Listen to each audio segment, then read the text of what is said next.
خدا ان کے زندہ کلام میں سے قضات کی کتاب اور اس کا 19واں باب۔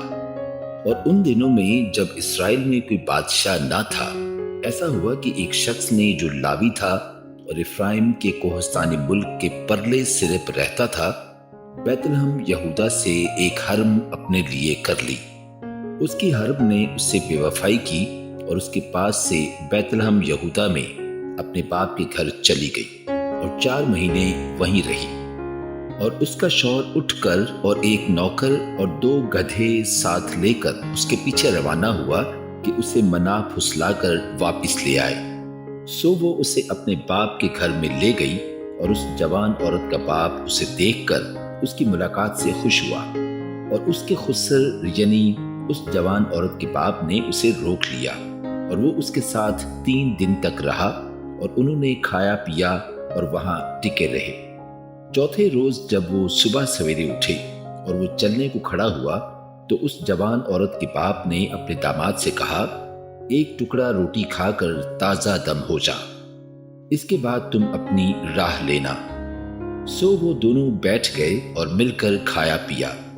پھر اس جوان عورت کے باپ نے اس شخص سے کہا، رات بھر اور ٹکنے کو راضی ہو جا اور اپنے دل کو خوش کر۔ پر وہ مرد چلنے کو کھڑا ہو گیا، لیکن اس کا خسر اس سے بجد ہوا، سو پھر اس نے وہیں رات کاٹی۔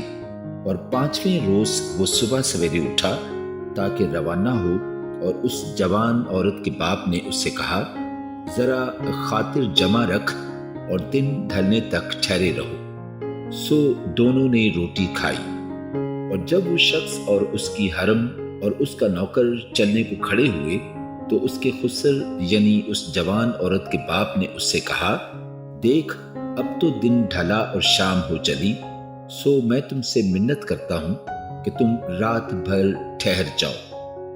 دیکھ دن تو خاتمہ پر ہے، سو یہیں ٹک جا، تیرا دل خوش ہو، اور کل صبح ہی صبح تم اپنی راہ لگنا تاکہ تو اپنے گھر کو جائے۔ پر وہ شخص اس رات رہنے پر راضی نہ ہوا، بلکہ اٹھ کر روانہ ہوا اور یبوس کے سامنے پہنچا۔ یروشلم یہی ہے، اور 2 گدھے زین کسے ہوئے اس کے ساتھ تھے، اور اس کی حرم بھی ساتھ تھی۔ جب وہ یبوس کے برابر پہنچے تو دن بہت ڈھل گیا تھا، اور نوکر نے اپنے آقا سے کہا، آ ہم یبوسیوں کے اس شہر میں مڑ جائیں اور یہیں ٹکیں۔ اس کے آقا نے اس سے کہا، ہم کسی اجنبی کے شہر میں جو بنی اسرائیل میں سے نہیں داخل نہ ہوں گے، بلکہ ہم جبہ کو جائیں گے۔ پھر اس نے اپنے نوکر سے کہا کہ آ ہم ان جگہوں میں سے کسی میں چلے چلیں اور جبہ یا راما میں رات کاٹیں۔ سو وہ آگے بڑھے اور راستہ چلتے ہی رہے، اور بنیامین کے جبہ کے نزدیک پہنچتے پہنچتے سورج ڈوب گیا۔ سو وہ ادھر کو مڑے تاکہ جبہ میں داخل ہو کر وہاں ٹکیں، اور وہ داخل ہو کر شہر کے چوک میں بیٹھ گیا، کیونکہ وہاں کوئی آدمی ان کو ٹکانے کو اپنے گھر نہ لے گیا۔ اور شام کو ایک پیر مرد اپنا کام کر کے وہاں آیا۔ یہ آدمی افرائیم کے کوہستانی ملک کا تھا اور جبہ میں آ بسا تھا، پر اس مقام کے باشندے بنیامینی تھے۔ اس نے جو آنکھیں اٹھائیں تو اس مسافر کو اس شہر کے چوک میں دیکھا۔ تب اس پیر مرد نے کہا، تو کدھر جاتا ہے اور کہاں سے آیا ہے؟ اس نے اس سے کہا، ہم یہودا کے بیت لحم سے افرائیم کے کوہستانی ملک کے پرلے سرے کو جاتے ہیں۔ میں وہیں کا ہوں، اور یہودا کے بیت لحم کو گیا ہوا تھا، اور اب خداوند کے گھر کو جاتا ہوں۔ یہاں کوئی مجھے اپنے گھر میں نہیں اتارتا، حالانکہ ہمارے ساتھ ہمارے گدھوں کے لیے بھوسا اور چارہ ہے، اور میرے اور تیری لونڈی کے واسطے اور اس جوان کے لیے جو تیرے بندوں کے ساتھ ہے روٹی اور میں بھی ہے، اور کسی چیز کی کمی نہیں۔ اس پیر مرد نے کہا، تیری سلامتی ہو، تیری سب ضرورتیں بار صورت میرے ذمہ ہوں، لیکن اس چوک میں ہرگز نہ ٹک۔ وہ اسے اپنے گھر لے گیا اور اس کے گدھوں کو چارہ دیا، اور وہ اپنے پاؤں دھو کر کھانے پینے لگے۔ اور جب وہ اپنے دلوں کو خوش کر رہے تھے تو اس شہر کے لوگوں میں سے بعض خبیثوں نے اس گھر کو گھیر لیا اور دروازہ پیٹنے لگے، اور صاحب خانہ یعنی پیر مرد سے کہا، اس شخص کو جو تیرے گھر میں آیا ہے باہر لے آ تاکہ ہم اس کے ساتھ صحبت کریں۔ وہ آدمی جو صاحب خانہ تھا باہر ان کے پاس جا کر ان سے کہنے لگا، نہیں میرے بھائیوں، ایسی شرارت نہ کرو، چونکہ یہ شخص میرے گھر میں آیا ہے اس لیے یہ حماقت نہ کرو۔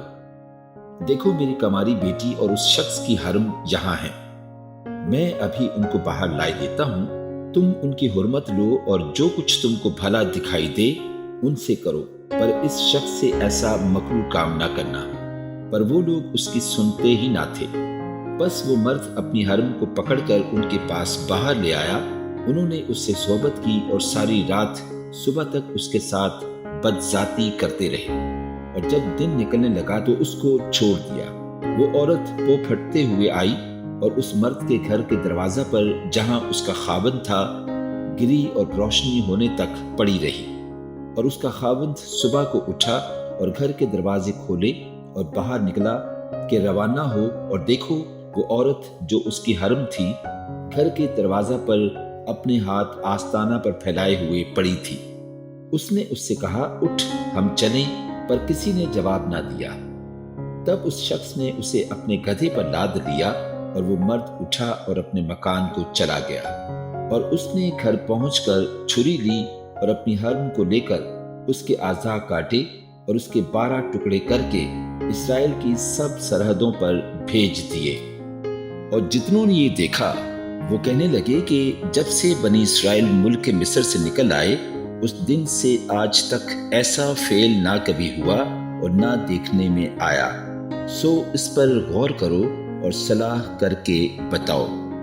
پاک کلام کے پڑھے اور سنے جانے پر خداوند کی خاص برکت ہو، آمین۔